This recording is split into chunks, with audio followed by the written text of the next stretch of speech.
Yeah, that'd be great. All right, yeah, I'll let you guys. 要不跟他说一下，我们开始。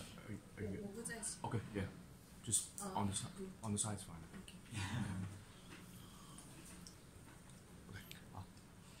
大家好，这里是大炮专访，我是王大炮。那今天呢，我们专访比较特殊啊，今天是由3个项目方组成的跨链联盟同时接受我们的专访。他们分别是 Wanchain and AION and AION。他们现在他们的 CEO 或者 CTO 都坐在我们面前，然后这个3个项目都有个特点，他们基本上都跟跨链比较有关系，因此呢，他们现在是以一个跨链联盟的这个组合来接受我们的专访。那我们将很快进入我们的正题。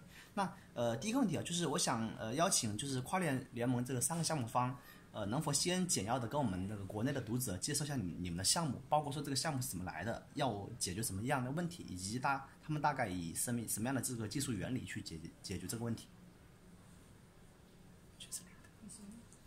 In English? Yeah, in English. So for the first question, he wants to ask, just briefly introduce your project and what kind of problem are you guys going to solve, and what kind of technological approach do you do to solve this problem? 可以 one by one， 就一个一个回答。对，因为你们3个项目。Sure, I can answer that. So my name is Matthew Spoke. I'm the founder of the AION project. We're primarily Canadian-based project, but increasingly now kind of putting teams around the world. And we've been working on the problem of chain interoperability from the perspective of public chains connecting to other public chains, and then eventually public chains connecting to private chains. So the focus that we had, we started off as kind of an enterprise blockchain company working on private solutions for enterprises, banks, governments, that type of thing. And then eventually realized that the more we created new blockchain protocols, the more they were kind of isolated from each other. So we wanted to start designing a solution that would allow you to move data between different blockchains. So very generic use cases. Rather than looking only at the crypto markets, we've been kind of stepping back and thinking, like, what are the longer term requirements of business processes? So, we've been focusing on this generic idea of how can you prove that an event on one blockchain happened from a contract written on another blockchain. And we, at some point we think that's going to be increasingly relevant. So that's kind of our high level perspective on what we've been designing in the industry. I generally think that we're going to see, thousands, if not millions of blockchains in the future. And, one of the big challenges we're going to face is going to be the ability to kind of connect all these things into some sort of seamless network.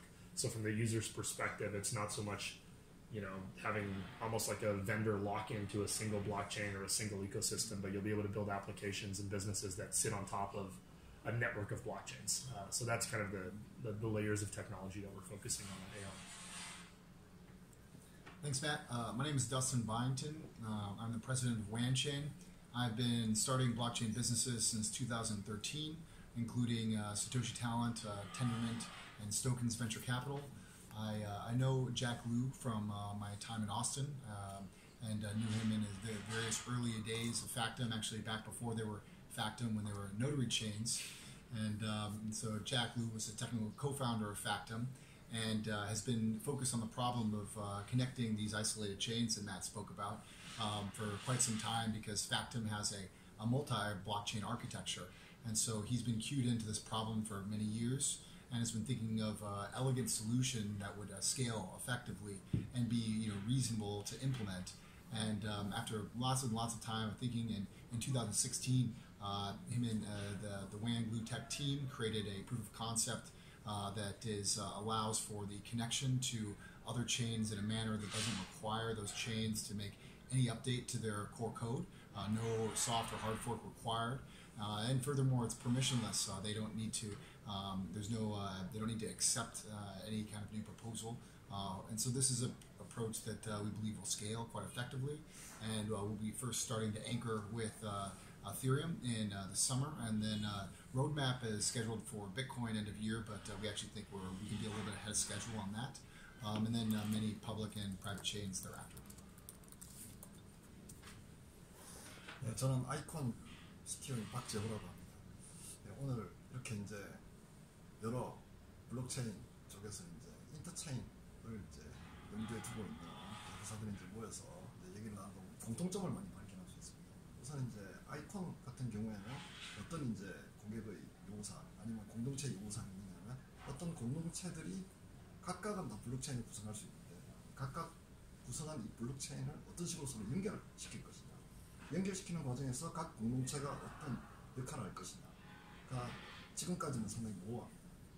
그렇기 때문에 아이콘 같은 경우는 각각의 블록체인을 다 어떻게 보면 하나의 구성원으로 삼는 동시에 이 구성원들이 블록체인을 만든 다음에 필요한 여러 가지 가치를 이동시키고 스마트 컨트랙트로 대표되는 여러 가지 비즈니스 로직을 상대편 쪽을 호출한 다음에 얻어가지고 우리가 이제 필요한 것들을 처리할 수 있는 어떤 이런 목표로 지금 진행하고 있습니다. 궁극적으로는 어떤 생각을 하고 있냐면 이제 AION이나 원 같은 이런 블록체인하고도 우리가 서로 상호 호환성을 유지할 경우에 단순히 아이콘 네트워크 자체를 여러 개를 만들어서 이걸 연결시키는 것을 떠나가지고 다양한 형태의 블록체인을 서로 연동하고 또 이 블록체인은 또 다른 블록체인을 연동할 수 있는, 즉 전 세계 이제 이더리움 같은 경우는 월드 컴퓨팅이라는 단어로 어떻게 보면 비즈니스 로봇 전체를 서버 없이 다 분산시키는 어떤 이런 게 가능했다고 보면 이제 아이콘 같은 경우에는 블록체인을 전부 다 연결시켜가지고 전 세계 블록체인을 다 상호 호환이 가능하도록 만드는, 즉 인터넷 블록체인의 인터넷 같은 그런 역할을 하기 위해 가지고 여러 가지 기술들을 만들고 있습니다.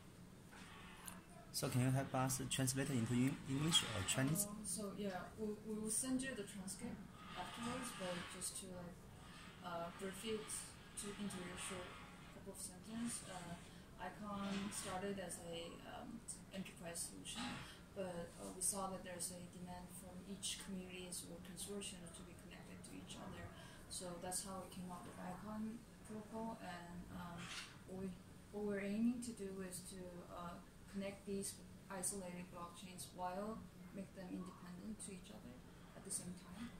And so this is what ICON is doing, but we're also trying to solve this interoperability issue with AION and Wanchain.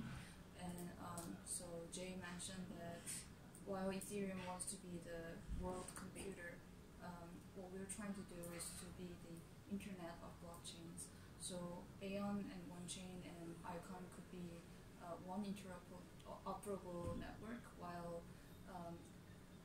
there will be other coexisting internet of blockchains on the other regions as well. So maybe there will be multiple kind of internet of blockchains that will be connecting these on the bigger scale as well. And so this is kind of the vision of ICON. 我们通常那个第二个问题会想邀请嘉宾回答一下，就是你们每个项目的核心创始人分别由哪些人构成，然后以及他们相关的背景，比如说他们之前有没有从事过 blockchain 相关的这种开发呀，有没有从事过这种相关的这种行业呀？ He wants an introduction of the core members of each team. For example, the CTO and the co-founders.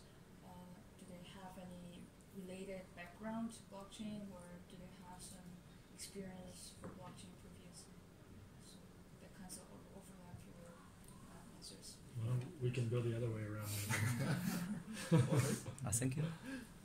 네, 먼저 이제 저희 경우에는 우선 이제 블록체인 같은 경우는 저는 어떻게 생각하고 있냐면 여러 가지 컴퓨터 사이언스의 이제 기본적인 베이직 블록들을 아주 기묘하게 조합한 형태의 기술이라고 생각하고 있습니다. 그렇기 때문에 기존에 전혀 없던 어떤 기술들을 통해 가지고 만들어진 건 아니고 기존에 있던 기술들을 적절히 잘 적재적소에 그리고 기존에 생각하지 않은 방식대로 조합을 했다고 이제 보기 때문에 어떻게 보면 블록체인을 이해하기 위해 가지고는 여러 가지 다양한 기반 기술에 대한 어떤 지식이 이제 풍부해야 된다고 생각합니다. 이제 저 같은 경우는 이제 한국에 있는 케이블 TV 쪽에서 소프트웨어 기반으로 이제 수신 제한 시스템, 보안 시스템입니다. 그래서 이제 보안 쪽 도메인 날리지를 가지고 있고요. 그 다음에 이제 클라우드 기반에서 마이스퀄 자체를 샤딩 기법을 이용해가지고 아주 분산도를 높이고 그리고 성능하고 이제 처리량을 높이는 그런 프로젝트를 오픈 소스로 좀 했었습니다. So he says like the blockchain technology itself doesn't require completely new background, but rather it's like what ICON is doing is to combine those existing technology to create our infrastructure. So for example, what Jay has done before is he has worked for a cable company, cable TV company to build a security module behind the cable TVs, and what he built was a MySQL database with sharding technology. 그리고 이제 그전에는 이제 인베디드 분야라든지 여러 가지 이제 다양한 분야를 이제 처리를 했는데 결국 지금 생각해 보니까 거기서 여러 가지 배웠던 그리고 거기서 진행했던 여러 가지 프로덕트나 프로젝트를 하나로 이제 모으는 형태로서 이제 블록체인을 이제 바라보니까 훨씬 더 이제 이게 좀 와닿는 게 있습니다. 하지만 이제 요즘 와서 느끼는 건 뭐냐면 이제 단순히 이제 기술적인 이제 백그라운드뿐만이 아니고 블록체인 같은 경우에는 여러 공동체가 모여서 뭔가를 하다 보니까 경제적인 어떤 백그라운드라든지 아니면 정치적인 백그라운드까지도 이제 같이 좀 알아야 될 그런 필요성이 있어서 지금 이제 제 주변에는 이제 경제학을 전공하신 분이나 아니면 같이 정치학을 전공하신 분들이 연합해가지고 여러 가지 뭐 거버넌스부터 시작해가지고 크립토 이코노미에 필요한 다양한 어떤 연구를 진행을 하고 있습니다. 그런 것들이 다 총 합쳐지면 정말 괜찮은 블록체인으로서 아주 기능해서 이 사회에 좀 더 큰 공헌을 할 것 같습니다. While these past experience of himself has helped him manage the project of blockchain, but recently he just realized that in order to make this blockchain system to work, you also need some background from economics and political science to make this governance works, and you have this token economy to consider about. So in AION team, there's people who has background in economics and political science as well. So he's very bullish about what we can create in the whole team. So Sure. I tend to agree with Jay. We often are more fan of hiring engineers that have strong enterprise experience. There are things like distributed systems, network security, encryption. All of these strengths lend themselves very well to blockchain technology. The specifics of coding blockchain is a very interesting and holistic endeavor, and you need a lot of varied skill sets. That being said, we do have a lot of core competencies on our team. The aforementioned Jack Liu is one of the pioneers of the industry, and he has developed a number of very successful projects, including what I mentioned previously, Factum. But we also have Michael Y, one of our core developers, who was a developer on the Mastercoin project, and so he's also been in the industry for a very, very long time. My VP of product and business development that I just hired, I hired recently in Austin. He came from Coinbase, so we do have quite a bit of expertise in the blockchain space. But as we seek to grow and scale our team, it is not necessarily a requirement. We tend to really value just having really great sound fundamentals in computer science and enterprise software development. Yeah, so my CTO, my co-founder Jin Tu, who's kind of the core of our technical leadership, is lifelong engineer. He's worked mostly in financial services industry, building hedge funds, back-end systems, risk management software for banks, very security focused, always in finance for about 20 years. He first started in this industry in 2013 when he started building a kind of Bitcoin arbitrage trading system. At the time there still is, but at the time even more so, there was a pretty pronounced problem of market price differentiation in different parts of the world. If you were trading on GOX or a North American exchange, then you had this massive arbitrage opportunity, and there was no efficient software that could kind of connect these multiple exchanges. So he kind of set out to solve that in 2013. We started working together in 2014. I started a project in 2014 at Deloitte, so a lot of us come from like a very enterprise-focused background. At the time, we were very focused on how do distributed ledgers and decentralized networks change the business models of large organizations like banks and others. So we were doing a lot of early experimentation. We helped launch, before the Enterprise Ethereum Alliance, we helped launch something, a kind of an informal working group that was working on something called the Enterprise Ethereum Stack. We were looking at how do you kind of privatize the Ethereum protocol to use in these networks. That was kind of our first implementation of our old kernel when we were working at Deloitte. It was a project called Rubix. Eventually, we helped get the Enterprise Ethereum Alliance off the ground to kind of start setting standards for these private enterprise networks that would use the Ethereum protocol. So we've been very involved in that from the technical steering committee's perspective. I still sit on the board of directors of that organization.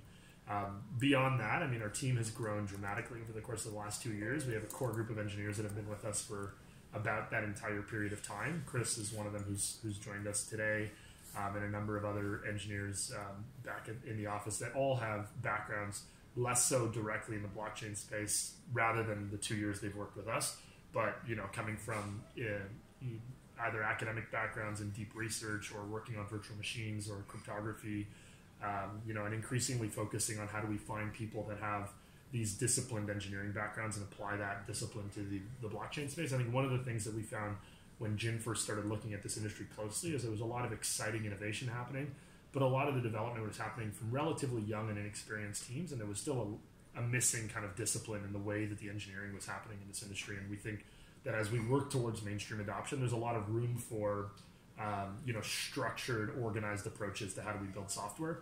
And that's something that we've prioritized very heavily is focusing on people that have those types of backgrounds in engineering discipline, the cleanliness of the code that you write, the reusability of the modules that you're building, so that over time it kind of becomes easier and easier to upgrade and improve on the software that you're building, which is a difficult starting point when you come into the industry into somewhat disorganized open source projects that are kind of happening all over the place and try to apply a different approach. So that's been a big focus of ours. So when we hire, it tends to be enterprise experience and then apply that to the blockchain industry.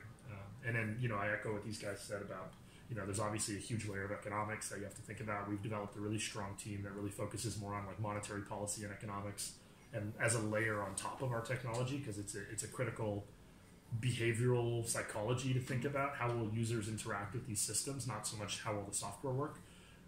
And I think that's still kind of an ongoing developing science, so to speak. Crypto economics still a lot more research and learning to happen there, but we've kind of prioritized both equally on the team. 那个跨链 blockchain 作为那个17年行业内非常火爆的一种技术，很多人都期待，但是据我所知，很多普通的那个投资者他其实并搞不清楚什么是跨链，跨链到底要解决什么样的问题，以及说跨链到底从技术上怎么来实现。那各位都是各位的项目都跟跨链重度有关，那是否能帮我们读者来简要的介绍一下这几个问题呢？就是说，什么是跨链？跨链到底要解决什么样的问题？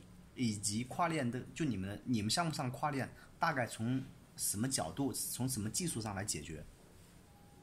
So interoperability has been a huge topic in 2017, and it will be for 2018 as well.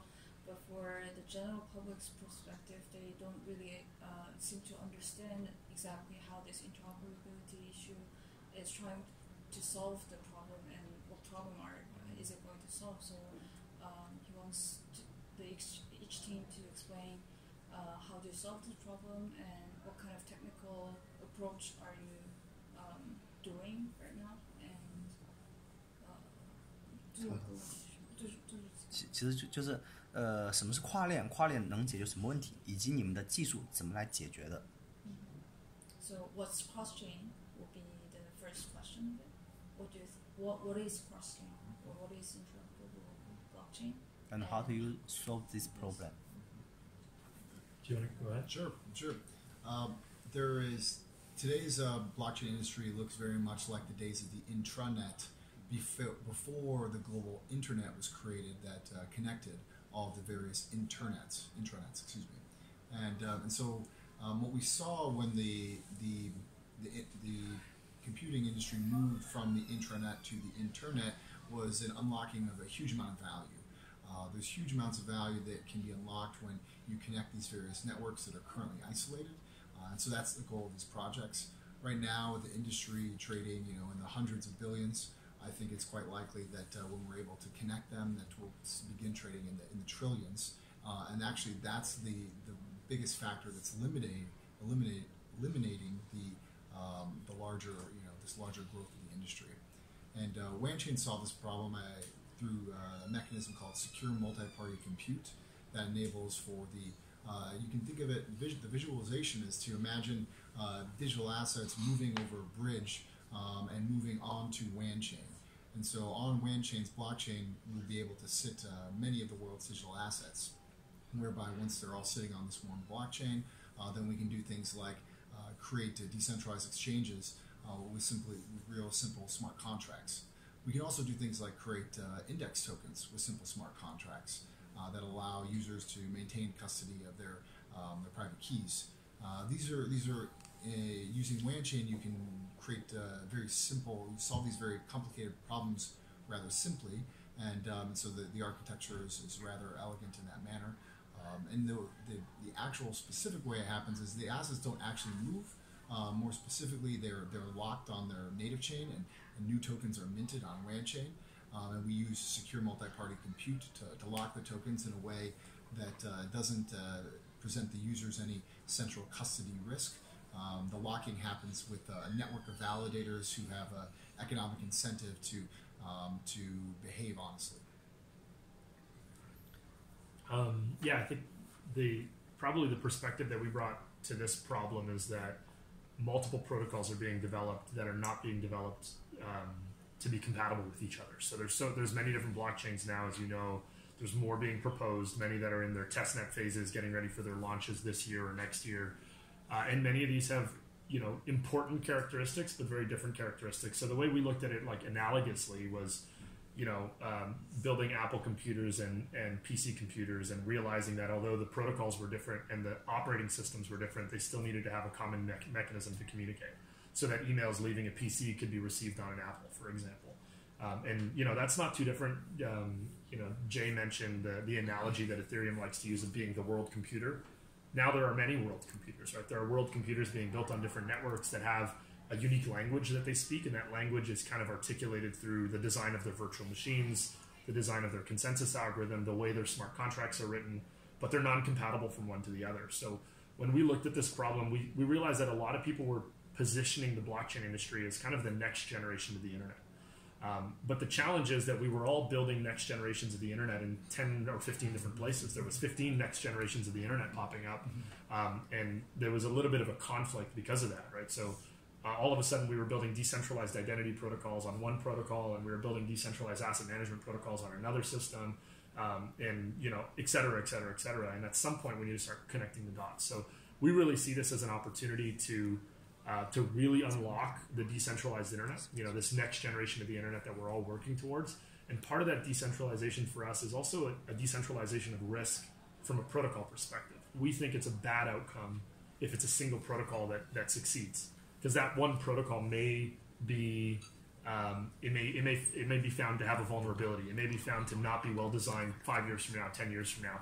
So that the idea that we have a little bit of diversity and risk by having different protocols that are designed for different purposes, and some that are going to be really, really good for large value storage, like protocols like Bitcoin, and some that might be more optimized for like small microtransactions between like IoT devices. It makes you think of systems like what IOTA is trying to build. I think it's important that we allow for the innovation and creation of different protocols, so long as they have a mechanism to communicate with each other.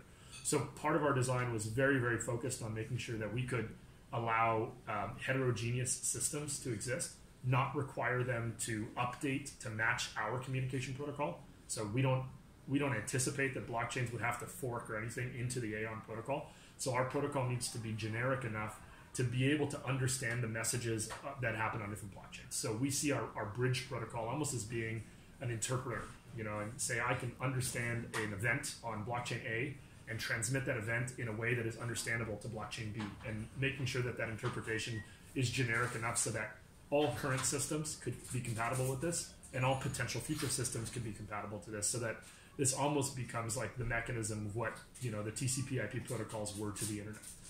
And that's just defining that generic standard. And I think that's what really excites us about groups like this, like us working towards this blockchain interoperability alliance, is I think we're all best served long term if we come to a mutual agreement as to what that standard should be, so that we're not we're not defining competing standards unnecessarily, because at that interchain cross-chain communication layer, that's not the competitive layer that we all should be fighting for. That's really the layer that we should all be collaborating to make sure it's compatible across all of our systems. So that's why we're really excited to be working with AION and Wanchain on this.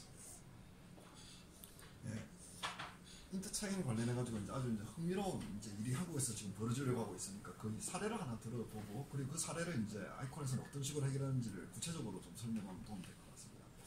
한국에서는 원래 이제 정부 주도로 인증서, 즉 우리가 이제 은행 어떤 업무를 하기 위해 가지고 내가 이제 서면을 하기 위해서 필요한 인증서 자체를 이제 공인 인증서라는 형태로 정부 주도로 표준을 정한 다음에 이걸 모두 다 따르게 강제를 했는데, 이게 이제 최근에는 공인인증서가 다 폐지되면서 모든 단체들이 다 사설 인증서를 만들게 됐습니다.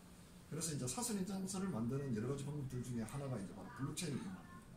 그러다 보니 이제 협회별로 사설 인증서를 만들었는데, 이제 문제는 뭐냐면 이 사설 인증서를 다른 쪽, 기존의 공인인증서 같은 경우는 어디서 발급해도 이게 다 공인이 되기 때문에 문제없이 쓸 수 있는데, 협회별로 다르다 보니까 특정 협회에서 만든 걸 다른 협회에서 어떻게 믿느냐의 문제가 생깁니다.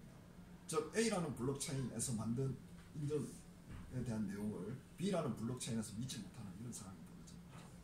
아이콘 같은 경우는 이걸 어떻게 해결하려고 하느냐 하면 각마다 다 고유의 어떤 블록체인 기술에 대해서는 충분히 다 인정하고 그 가치에 대해 가지고는 다 존중하는 방향으로 가되, 각각의 블록체인에서 대표를 뽑은 다음에 이 대표들이 아이콘에 합류해서 이 대표들이 인정한 모든 내용들에 대해서는 아이콘도 인정하겠다라는 이제 아이디어를 내는 거예요. 이렇게 되면 이제 좋은 건 뭐냐면 결국은 기존에는 이제 개별 블록체인 자체의 환성을 담보를 하기 위해서는 어떻게 보면 상당히 이제 복잡합니다. 여러 가지 이제 이해에 상충하는 부분도 많고 복잡한 게 많은데, 요걸 어떤 하나의 대표를 선출해가지고 이 대표의 어떤 의견을 갖다가 합의체의 구성원으로 보게 되면 전체에서 각각의 블록체인의 대표들이 합의한 내용을 다 신뢰할 수 있는 그런 모델이 만들어집니다. 물론 이제 약간의 이제 어려움이 몇 가지 존재합니다. 그 부분은 이제 AION이나 완 쪽의 기술을 이용해가지고 우리가 이제 더 이제 보충을 이제 하면 되니까 저는 큰 걱정을 하지 않습니다. So he raised an example that's currently going on in South Korea. So before, like in Korea, in order to make the identification of online banking system was there was a public certificate issued by the Korean government, and you have to use all the banking system had to use this certificate to make the customers identify themselves. But then recently this system has been discarded, and each institutions or the group of institutions, for example, the banking groups or securities firms, consortiums, they started to issue a certificate by themselves on top of blockchain. But then another issue arises from this is that the certificate issued by each consortiums couldn't trust each other, because these are the separate certificates issued by themselves rather than a central government issued certificate. So what ICON is trying to do is to have each consortium has to make a representative from each consortium to come into ICON system, and as long as the certificate is approved by each consortium's representative, we will approve the result of this certificate. So that's how ICON is trying to solve the interoperability issue of different blockchains. 我们之后的一些问题可能是并不需要并不需要每个人都回答，可能说你们可能某一个人回答也就可以了。下一个问题是就是我们好奇的就是你们三方为什么要构建这样一个联盟？因为我听说那个业内一种观点就是认为跨链其实是一件非常复杂的事情，它的难度很可能会被远远的低估。那个我额外听说一个事情，就是另外两个知名的项目 Cosmos and Polkadot， 他们说他们已经在进行一些紧密的这个合作。有分析称他们可能在实际开发中遇到一些困难，以至于他们不得不来紧密的合作来实现这个之前设计的这个目标。那我其实基于此想问一下，就你们组建这样一个跨链联盟，是否也代表着你们需要一些更多的合作来解决这个跨链的问题？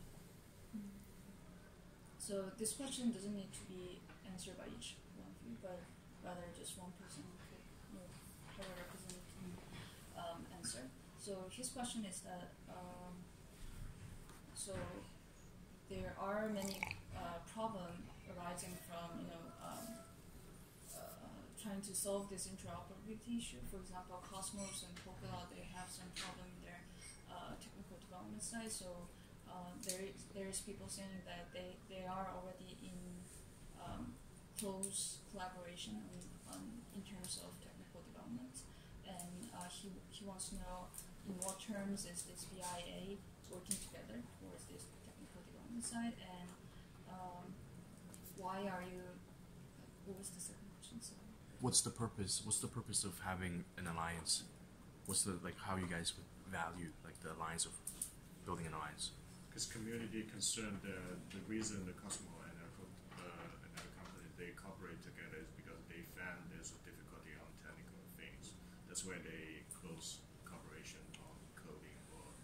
So the community is asking the question that what's the purpose? Yes. So what's the underlying purpose of the three companies united? When I think just to the first comment, there's many technical obstacles that we still have to solve, and I think that's the point of this approach. And I think what's really interesting about this industry that people from outside the industry have a hard time appreciating is that we're all working towards growing the adoption and importance of this technology globally. We're not working necessarily towards fighting for market share one against the other.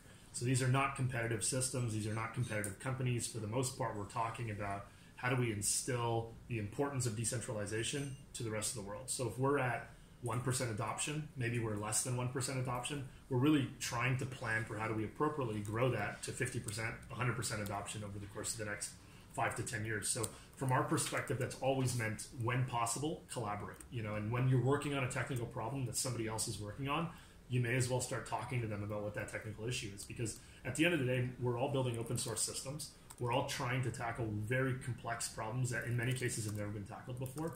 And there's, at this layer of the protocol, we don't see this as being the competitive differentiation, because if it were the competitive differentiation, we wouldn't be open sourcing our systems, right? So at some point, it really just comes down to how do we become most efficient with the resources that we have. So there are lots of resources floating around the blockchain industry, but not unlimited. So to the extent that we can learn from each other, share best practices, share engineering ideas and designs and implementations, then we do that, right? So this is not unique to us. I think this is every blockchain project out there that is solving a large problem. We've very purposefully set out a roadmap that takes us at least 2 years to get to meaningful output.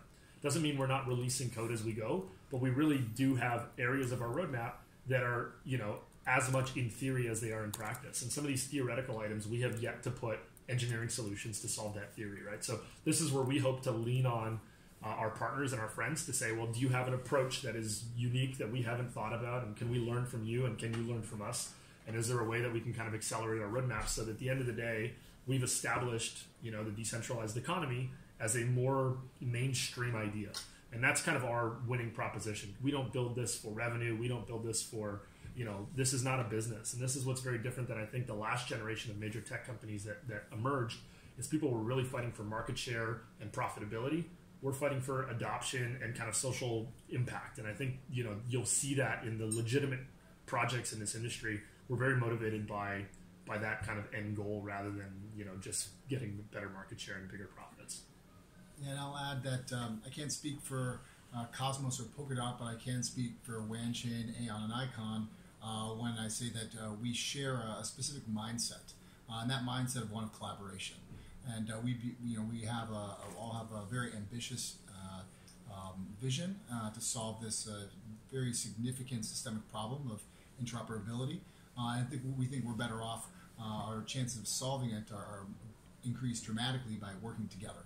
And so that's the high level objective of the alliance, is to solve these very important problems for not only the blockchain industry but the world. 我们接下来一个问题是专门给Wanchain准备的，就是我注意到，就是那个在17年那个中国九市那个之前啊，你们官网上是宣称你们做的核心是数字货币银行、借贷还有跨链交易，但到现在你们的官网上面，你们的核心特征变成了隐私保护，privacy protection，还有跨链，还有智能合约。那为什么会有这样的转变？以及说你们现在Wanchain核心到底是哪一块呢？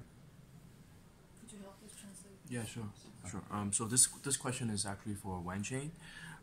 We noticed that in 2017, September 4th, before the Chinese regulation on ICO has been announced, the business description or core values of Wanchain was cryptocurrency bank, loan as well as cross-border transactions. And after that, it has actually been changed to privacy protection, cross-chain, and smart contract. Could you share with us why there was an adjustment after the September 4th event? Well, we're always responding to regulation, and it's just part of the operating this industry. That's part of the ground is sort of changing underneath you constantly, and our goal is to operate within the confines of all the jurisdictions that we work with. That's one of the reasons we're really excited. At our Dubai conference, we'll be announcing our first 6 projects. One of them is very specifically focused on compliance and actually embedding compliance directly into the tokens, which will enable us to be regulatory compliant in all the jurisdictions we operate in. I was part of that transition, that marketing, and I don't recall it being driven by the regulatory movements. I mean, there was a lot that was changed, but I think that was more a larger part of just our marketing evolving as it continues to. That being said, we're always listening to the governments as they change regulation, as we endeavor to always be compliant with the laws of the land. 那下一个问题是给那个 AION 准备的，就是我们一个读者他想问一个问题，就是除了韩国，因为我们一直以来看到 AION 很多时候都基本在韩国做一些宣传推广，然后很少来其他国家，所以就想说的是 AION 除了韩国之外，是否也打算在其他国家进行一些商业落地，以及说跟那些国家的地区的一些机构进行合作呢？ So this question is for AION. You can say it in Korean if it's easier for Jen. Don't worry about us. Oh, okay. 아이콘은 그동안 한국에서 주로 마케팅을 하는데 혹시 해외 진출 목표가 있는지.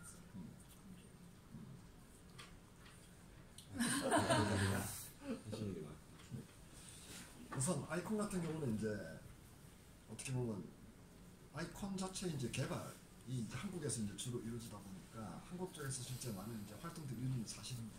그런데 이제 가만히 이제 생각을 해보게 되면 실제 아이콘, ICX를 이제 보유하거나 아니면 이제 아이콘에 관심을 가지거나 지난번 우리가 한번 행사를 이제 크게 했었는데 그 이제 국제적인 행사처럼 한국 사람들보다 외국 사람이 더 많은 어떤 그런 상황이 되었습니다. 즉 관심을 외국 쪽에서 많이 보이고 있기 때문에 당연히 아이콘 같은 경우는 한국에 이제 로컬에 국한된 어떤 그런 프로젝트가 아니고 전 세계 여러 사람들이 많이 참여해가지고 활발하게 운영될 수 있는 그런 이제 프로젝트로 이제 생각을 하고 있습니다.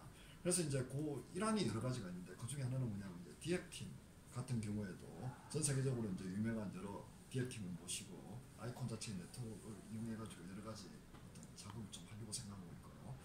그리고 아이콘 자체 이제 개발도 현재는 이제 좀 선택과 집중을 위해 가지고 한국 쪽 엔지니어들의 어떤 힘을 많이 이제 빌고 있는데 점진적으로는 여러 가지 이제 다양한 외부의 어떤 컨트리뷰션을 이용해 가지고 발전시켜 나갈 거로 생각하고 있습니다.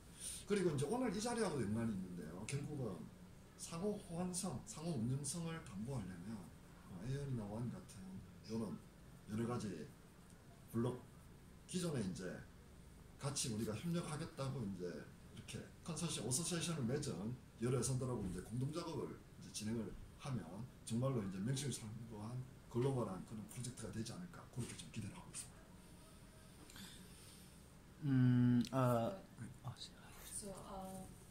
So the core team of AION is mainly based in South Korea. So of course it may seem like we're focusing on Korea, but the interest to AION project has definitely been from all around the world. So global expansion is definitely one of the main purpose of AION project. And 3 approaches we are doing for this global expansion is first we are collaborating with the app projects out there, not only in Korea but also around other countries. And second one is in the long term we'll be making more developers around the world to contribute their technological skills to AION projects. For example, we're going to do open our source and make them contribute to our GitHub directly. And the final point is part of this BIA alliance, but in order to solve this interoperability issue, we must collaborate with other companies and projects products out there. So these three are the main approach we are trying to do to expand globally. 下一个问题是给三个项目方都准备的，就是我们想邀请你们来那个分享一下，就你们每个项目的当前的实际进度已经到了一个什么样的情况，就是你们的开发进度当前如何？ So the next question is actually for all the projects. If you could share with us, in terms of product development for the current stage of your individual projects, that would be really awesome. Yeah, sure. So we're in kind of the last phases of our second release of our testnet. So people who've been following the AION project, or we've had a lot of participation in our testnet. It's kind of an actively supported network right now. There's some early stage kind of application development happening on top of that. There's an early community of validators and miners that are participating in that testnet. We're going to be announcing relatively soon the date of our mainnet launch for the network to go live. A little premature for us to say it today, but it will happen in the second quarter of the year, so it'll happen before this summer. And so more to come on that for people who are following the project. The code's all open source. We released all the modules over the course of the last month and a half. We're going to be doing publishing kind of a bounty program and some research grant structure so that people who have something to contribute to the AION roadmap can do that. AION's roadmap is really primarily broken down into three major releases. We're kind of getting ready for release number 1 to go live. So release number 1 will be our first mainnet, followed by the first bridge, which will connect AION to the Ethereum blockchain over the course of the summer for the ability to be able to move kind of arbitrary logic between those two networks. And then release number 2 and number 3 have pretty significant upgrades to the protocol, primarily focused on a new virtual machine design that we're working on. That we call the AION virtual machine, which really focuses on transaction parallelization to be able to do more throughput and more scale at the transaction level. And then we're also upgrading and migrating our consensus function to a delegated consensus model that leverages both kind of a staking function and a compute function. So, you can read about this in our white paper, but all of these modules are in some level of development. But the first release is what's currently available on GitHub that people can go and look at, and it'll be live for people to participate in Q2. Wanchain launched our mainnet in February, and it's the first Ethereum, it's the first smart contract platform with the ring signatures, and we're really excited about that. So it's the first VM that's got privacy protection, and so and that exists today. It's up, it's live, people are building on it, and we're on track for summer, being able to cross-chain with Ethereum, and then end of the year be able to connect with Bitcoin, if not sooner. And product development, the business unit is actually starting to scale quite effectively. We just announced WAN Lab, which is our Wanchain accelerator, and so starting to really help incubate and build a lot of projects on top of Wanchain. And we'll be announcing the first 6 of them in Dubai coming up just next month. 아이콘의 경우에는 지난번 아이콘 서밋 때 여러 가지 많은 분들을 모시고 여러 이제 기능들 그리고 이제 로드맵에 대해서 이제 한번 발표를 했었습니다. 그중에서 이제 특이할 만한 사항은 뭐냐면 이제 아이콘 자체의 이제 메인넷하고 이제 테스트넷 개통 이후에 우리가 이제 지갑 배포 지금 메인넷하고 테스트넷 쪽에 지갑 배포가 완료됐고 그리고 이제 2가지 방식으로 접근하고 있습니다. 하나는 뭐냐면 실제 ICX 즉 아이콘 쪽으로 이제 커런시를 잘 활용할 수 있도록 해주는 여러 가지 이제 제품이나 서비스들을 갖다가 계속해서 지금 이제 집중을 하고 있고 또 다른 쪽은 뭐냐면 결국은 블록체인 공동체가 커가려면 이 블록체인을 이용해가지고 여러 가지 다양한 DApp이라든지 활동이 활발한다고 생각하기 때문에 이 개발을 지원하기 위해 가지고 우리가 뭐 다양한 SDK를 갖다 개발해가지고 지금 오픈 소스 코드를 하나씩 지금 이제 오픈할 준비를 지금 하고 있습니다. 그리고 또 한 가지 이제 중요한 건 뭐냐면 현재 지금 블록체인에서 가장 인기 있는 스마트 컨트랙트형 프로그래밍 랭귀지가 결국 이더리움 쪽은 이제 솔리디티이기 때문에 아이콘 쪽에도 이 솔리디티 기반으로 해서 이제 EVM에서 동작할 수 있는 이런 차종 엔드 유저를 위한 몇 가지 지금 VM 개발을 지금 진행을 하고 있습니다. 그래서 이게 이제 완료되게 되면 이제 어떤 장점이 생기냐면 기존에 이더리움을 개발한 개발자들이 아이콘 위에서도 손쉽게 여러 가지 애플리케이션으로 옮겨올 수 있기 때문에 아이콘 자체의 가치가 좀 더 극대화될 수 있는 그런 계기가 되지 않을까 생각하고 있습니다. 여기에다가 한 가지 우리가 이제 더 생각하고 있는 건 뭐냐면 ICO 자체를 좀 더 쉽게 하기 위한 플랫폼 형태의 어떤 서비스를 지금 기획을 하고 있습니다. 여기 이제 두 개가 맞물려 있습니다. EVM 쪽이 잘 되고 그리고 플랫폼화돼가지고 ICO 자체를 좀 더 쉽게 만들 수 있다면 개발자들이 아이콘 자체를 정말로 이제 ICO를 위한 어떤 이런 플랫폼으로도 생각할 수가 있고요. 아니면 자기가 그냥 뭐 개인적이거나 아니면 어떤 공동체에서 뭔가를 하기 위한 이런 플랫폼으로도 생각할 수 있기 때문에 활용 범위가 더 넓어질 것 같습니다. So the major milestone for the first quarter of this year was web and mobile wallets of ICX, and a couple of upcoming milestones will be first is collaboration with some apps to build their project on top of AION, and second one is to build an EVM to support those Solidity developers to also develop with our platform, and the third one is ICX platform, and another one was 첫 번째가 뭐였지? 두 번째 EVM, 세 번째 and the last one will be to build some applications to use ICX ourselves by our core development.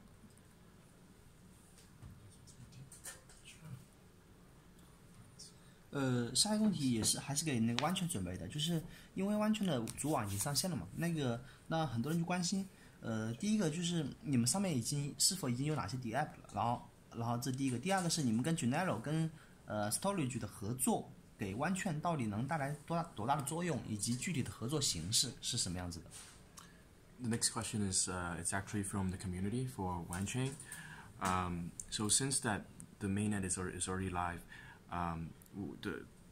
we're hoping you could help us understand, what's the value of the collaboration with Junero and Storage. What's the value from the collaboration with these two projects? Genero? 有社区反映说有些新闻表示你们跟 Junero 跟 Storage 有些合作，是有相关的合作吗？ So the question was, the community is wondering whether there's any collaboration right now between Wanchain with Junero and Storage, because it's a speculation from the community. I know what Storage is. I don't even know what Genero is. Okay. Okay. You'll need distributed data storage, right? Like that's I think about distributed data storage a lot. It's a lot of things shouldn't live on a blockchain, and so there's I think there's a lot of unique approaches to figure out how to deal with data. Like we all need data. These AION is thinking a lot about how do I take events on different chains and have it and have the action on a smart contract on one chain. I think a lot about how smart contracts are going to access and interact with data. I'm starting to think a lot more about data on private repositories, and it's just really costly to be able to replicate data. The distributed systems, there's a huge replication cost, and so if projects like Storage can really solve it in an effective way, we'd love to collaborate with them. But I think there are actually other more efficient ways as well that might come to market faster, that can still achieve some of our design goals about related to having really strong guarantees about the data and audit trails about how the data is moved over time and altered over time without necessarily having to replicate the data constantly. So I think data is while we're really focused on digital assets and being creating the next generation of crypto finance, we will need data within our ecosystem, and so it is something I'm thinking about. 下一个问题也是也是给Wanchain准备的，就是我们有一个那个技术人员跟我反馈说，Wanchain的代码目录跟那个 ETH 比较相似，而且变量名字很多也跟 ETH 的代码中的变量名字比较相似，我不太清楚这个是否属实，然后想邀请你们回应一下这个问题。So the next question is also for Wanchain. It's also from the community. From the technical side of things, when reviewing some of the codes by Wanchain, there's a lot of similarities between. There's a lot of similarities between the codes in Wanchain as well as Ethereum. Could you clarify if? 应该说我不是很确认，只是有人这样反馈在。对，我 I'm not sure, but some guys told us. Yeah, these are the questions from the community. So they're hoping to find out. Sure. It's not a mistake. That's because we built on their code base. So we forked their code base. Jack takes a very pragmatic approach to this industry. Open source is a really wonderful thing. It allows us to stand on the shoulders of giants and to innovate much faster. One of the things we didn't want to do was to build an entire blockchain from scratch, because there was a really effective and battle-tested blockchain Ethereum that was already existed. Where we wanted to focus on was our core competency, which is the cross-chain. That in and of itself is a huge lift. Just this addition of cross-chain. We have 40 engineers that are working on this. Many of them are PhDs, and just that one simple addition, I shouldn't call it simple, that one addition is very, very challenging. And so what we wanted to do was leverage Ethereum's existing stack. And again, the importance of it too, we really value the fact that Ethereum's code base has been battle tested. A lot of these, you really don't know you can do, write a white paper, you can have 100 different people audit it. It's not until a blockchain lives in the wild and has a fail that you'll have confidence in it. And so given that Ethereum was in the wild for quite some time, we had a lot of confidence in that stack and it could achieve the kind of serve as a good foundation for us. So no mistake that there's some similarities there. 另外一个问题啊，就是我们想邀请每个项目方来给我们做个解答。就是有个问题，其实我们一直以来都很关心，就是我们认可很多项目的价值，但是对于你们项目来讲，是否一定要发这个 token？如果不发 token， 你们这个要做的这个事情是否也能继续做下去呢？ So the next question is for all the projects. We want to find out that we obviously realize there's a lot of value to what you guys are doing and the projects the problems that you guys are trying to solve. The question is it necessary for the project itself to issue a token? What's the main value and purposes to issuing this token? Sure. Yeah, and we were talking about this earlier. Actually, I think what's core to understand about these three projects, and I'll give you specific examples in the context of AION, is these are new protocols, right? These are new network protocols that are rooted in their own main chains, right? So whether it's the Nexus or the Wanchain kind of mainnet or AION 1, I confuse us sometimes. These are operating systems that require an economic incentive for people to secure them, for people to have essentially a mechanism to buy the limited resource that is the virtual machine. So if you want to buy computing power off the virtual machine, you buy into it with this coin. Unique, I guess, in the context of interoperability is we also use the coin as the mechanism to incentivize like the honest behavior of bridges. And bridges for us are the decentralized group of nodes that are witnessing events on different blockchains and pulling that data into the AION network. Those nodes need to be incentivized with a financial kind of reward, essentially. So we use the coin for that as well. So all of these systems are really, and this is what we were talking about earlier. There is a lot of novel computer science here, but there's almost more novel kind of economic theory applied to computer science on top of, just software. And part of that is understanding how do you get people to behave in a certain way. So if you want people to have an incentive to operate a bridge in our design, to go look for events on other blockchains and pull those events in to a smart contract, then you need to incentivize them. So our token is used, the coin in our system is used both to secure the system, to pay for computing power, and to build bridges and make sure that those bridges are properly incentivized as they move data. And adding to that, the token is a really beautiful mechanism for aligning incentives and creating platforms that scale very effectively. What happens is, as more people want to access these protocols, there's more demand for the token. The value of the token rises, and that creates greater incentive for those that are protecting the network and securing the network. And so it creates these like very exponentially growing networks, and it's something that is very, like, if you think about Bitcoin, as more people demand Bitcoin and use Bitcoin, the price goes up, and now there's a greater incentive for those securing the network, and the same is true for all of our protocols. And so there's a really very demonstratable need for a token. There's a lot of, I think right now in the application space, a lot of questions about how these tokens interact and whether they're really absolutely necessary. And so I think that's really where a lot of more of the questions about the token lie, or in the applications. Within the protocol, there's really no doubt in my mind that the token is vital, and that these networks can't actually exist without them. 저도 하나만 더 추가하자면 토큰 같은 경우에는 어떤 경제 자체를 흐르게 만드는 동맥, 피 같다고 생각하시면 될 것 같습니다. 그래서 예를 들어 이게 어떤 뭔가 우리가 서비스를 하게 되면 이 서비스의 반대급부로 누군가는 제한을 용역에 대해 가지고 대가를 이제 지불해야 되는데, 그 대가를 지불하는 거를 어떤 식으로 표준화, 정규화시키느냐가 상당히 어렵습니다.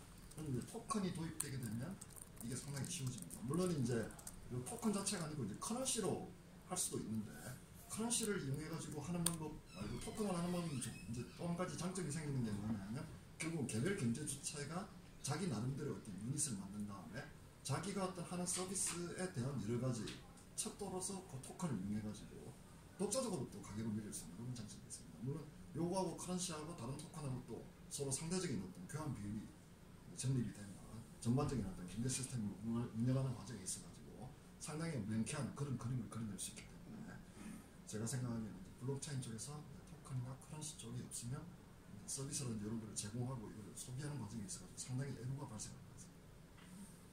Just to add on Dustin's last point, do you think token is critical in that this mechanism allows the service providers and users to have a way to get paid or pay in a standardized way? So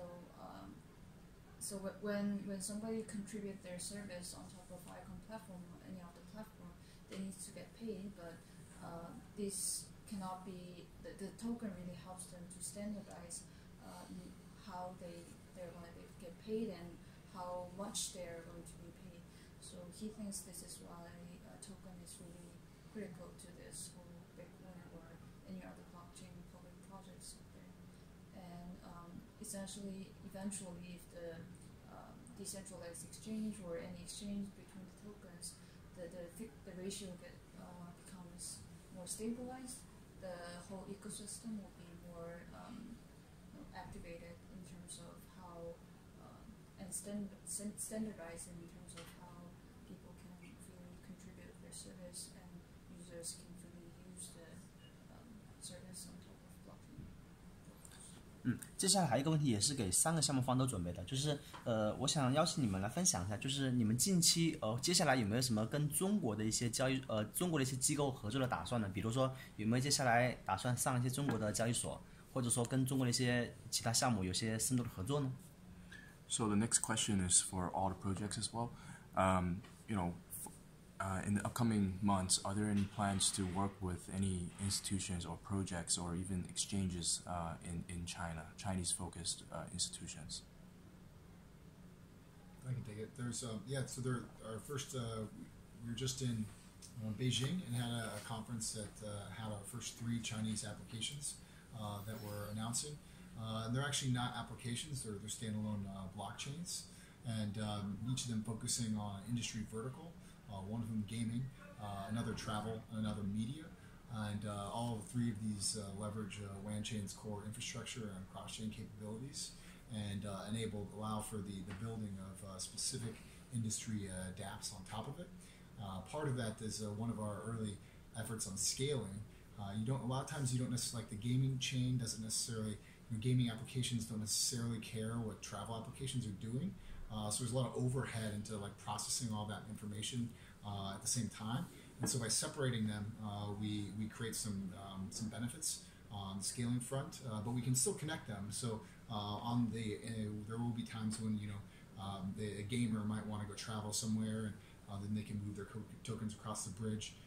So there will be the option for interoperability, but it's not going to be like needed on demand. Whereas like the dApps in that ecosystem really need that on-demand connectivity. So yeah, we're absolutely continuing to work with projects out of China, and we'll continue to do so. Yeah, we're just starting to go into establishing our presence in China.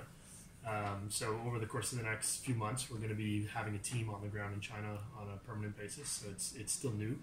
Our team primarily was kind of evolved in the West, in Canada, and in the Caribbean as well. now starting to put some people in Europe, and now actually part of our purpose for being here on this trip is to start establishing a team locally. Obviously on the back of that, we would have the hope to start interacting with more Chinese projects in the industry, maybe Chinese institutions. We haven't put a lot of emphasis on enterprise or government clients at this stage. We're really focusing more on establishing, the protocol requirements, and that tends to be, more focused within the blockchain industry in the early stages. And we suspect over the course of the next few years, it'll become increasingly important to, banks and governments, etc. But we do intend to run part of our network off of Chinese infrastructure and have a part of our research and development happening here in China within the next few months. 아이콘 같은 경우는 이제 직접적으로 현재 중국 쪽으로 어떤 엔터프라이즈하고 접촉하는 경우는 없지만 이제 간접적으로 왜냐면 결국은 이제 한국 쪽에 이제 중국 쪽에서 이제 투자한 쪽도 있고 같이 출하는 쪽도 있고 이렇기 때문에 이런 어떤 사업 기회들이 점점 많이 열릴 것 같습니다. 현재 이제 중국 같은 경우는 이제 블록체인을 이제 국가적으로 지금 여러 가지 이제 다양한 이제 분야에 이제 확산시키려고 하는 이런 노력이 지금 있기 때문에 어떻게 보면 아이콘도 이제 그런 여러 가지 애플리케이션 중 일부를 갖다가 잘 처리할 수 있도록 특히 인터체인 부분에서 아마 참여하게 되면 소기 성과를 얻지 않을까 그렇게 생각하고 있습니다. Since there are many government-driven project initiatives in China, blockchain initiatives in China, and ICON is very closely talking with Korean government in regards of the blockchain projects as well. So we definitely think there are opportunities to collaborate in terms of interchain between those blockchain initiatives in China and Korea in the long term. 我们今天的专访，我们这边准备的问题可能基本就问完了。那是否有什么东西我们没有提到，但是3个项目方特别想跟中国的读者、中国的社区想分享一下话呢？ So we're pretty much out of questions, either from DARPA ratings as well as from the community. We would like to take this last chance to, first of all, thank you guys. And if there's any kind of information that you guys would want to share with us about your project that was not asked during the questions just now, now is the time. Yeah, I guess maybe closing remarks. One, we've got a couple. We're on a tour right now to be spending some time meeting people while we're in China.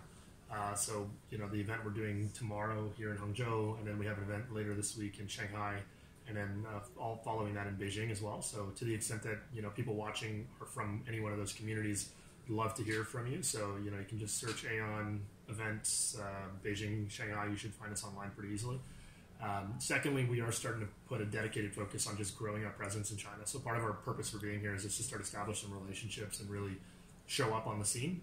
We know that, generally speaking in this industry, there are quote-unquote Chinese projects and there are quote-unquote, Western projects, and we want to start bridging the gap and making sure, the same way that Wanchain has done a really good job at this is really starting to establish that these technologies are important because they are global and because they cross borders. And so the more presence we can develop here, I think the stronger it'll make us moving forward. So you'll start hearing more about AION if you haven't already. You will soon within the Chinese market and the Chinese context. So. Fantastic. Just another area where we have a lot of shared perspective. What he said.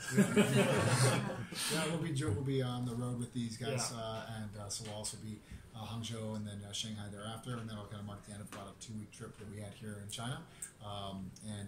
Really, it's been really great being here. A lot of great warm welcome from the community, and then we've got Lindit FinTech, Dubai. Justin, am I missing anything else, Lindit? And then Toronto. And then Toronto, yeah. Oh, I should have said, we're also going back to Toronto. To the extent you're flying to Toronto, beginning in May. So, it's definitely exciting times, borderless technology and borderless communities and borderless teams. And then, so one of the, closing remarks is we are really putting a big focus on the application development now that our mainnet is up and live and operational. So WAN Labs is really humming along. So if you have any projects that you think can leverage our technology or our privacy protection or cross-chain, feel free to reach out. There's a lot of easy ways you can kind of find us online and things like that. So, thank you for the interview and the opportunity to share our visions and the team and the collaboration that we have here with the Alliance. 네, 마지막으로 제가 이제 정리를 해드리자면 이제 한국 쪽 상황을 이제 잠깐 말씀드리자면 이제 올해 같은 경우는 정부 주도로 여러 가지 국제 과제들이 상당히 이제 큰 규모로 많이 나왔고요. 그리고 이제 개별 기업들도 지금까지는 이제 한국이 이제 규제 문제 때문에 뭐 중국도 마찬가지겠지만 약간 이제 기업들이 이제 정부의 어떤 스탠스를 보고 어떻게 할지에 대해서 좀 고민이 많았던 시기라면 올해 같은 경우는 이제 크립토 커런시를 제가 일단 베이식한 블록체인 핵심 기술에 대해 가지고는 상당히 이제 기업들이 투자나 아니면 이제 확장할 어떤 이런 지금 움직임을 많이 보이고 있습니다.